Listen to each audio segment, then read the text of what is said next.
अब इस क्वेश्चन को देखो, उसने कहा आई करंट की equation depends on the time as given, है ना। तो जो करंट है वो दिया हुआ है हमें अल्फा नॉट इंटू टी और प्लस बीटा नॉट या बीटा इंटू टी स्क्वायर। अब अल्फा नॉट 20 एम्पियर दिया हुआ है, ठीक, रख दीजिए। तो यहां से जो करंट होगा I is equals to alpha naught की जगह आप कितना रखोगे 20 इंटू टी और प्लस बीटा की जगह हम लोग कितना रखेंगे 8 ampere per second square. Unit से हमें मतलब नहीं, यूनिट हमें एसआई सिस्टम में दिया है। अल्फा बीटा की न्यूमेरिकल वैल्यू हम लोग यहाँ रख देंगे, बीटा की जगह 8 और ये टी स्क्वायर। आई क्या होता है करंट, स्मॉल आई करंट क्या होता है D Q by D T, D Q by D T is equals to 20t plus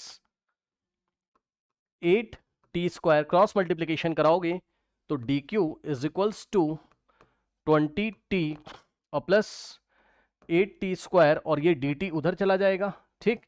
तो हम क्या करेंगे, हम इंटीग्रेट बोथ साइड करेंगे तो टोटल चार्ज हमारे पास आ जाएगा। और यही हमसे पूछा था, 0 से लेके 15 सेकंड तक जाके पढ़ लीजिए, कुछ भी बताने की जरूरत नहीं है। Find the charge okay through the cross section area in 15 second. तो लिमिट लगेगी टाइम के रिस्पेक्ट में 0 से 15। अब सॉल्व कर लीजिए।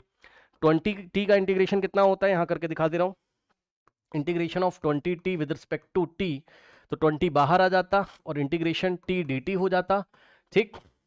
तो 20 बाहर हो गया, t का इंटीग्रेशन होता है t की पावर में 1 ऐड करोगे तो 2 हो जाएगा और अपॉन में 2 इस तरीके से।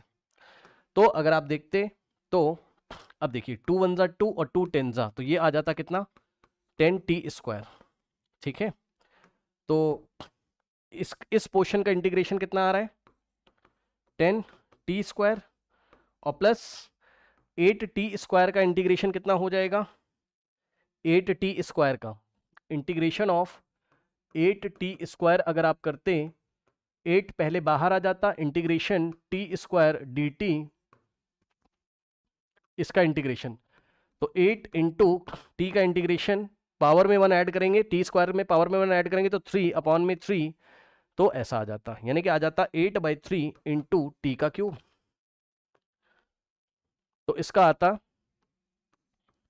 8/3 इंटू टी का क्यूब और लिमिट है 0 to 15, ठीक।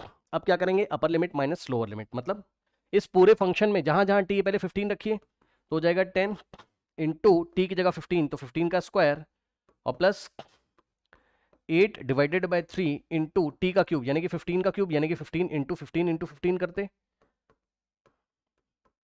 और माइनस इस पूरे फंक्शन में जहां जहां टी है 0 रखते लोअर लिमिट में तो 0 ही तो आता, तो उसको हम नहीं लिखेंगे।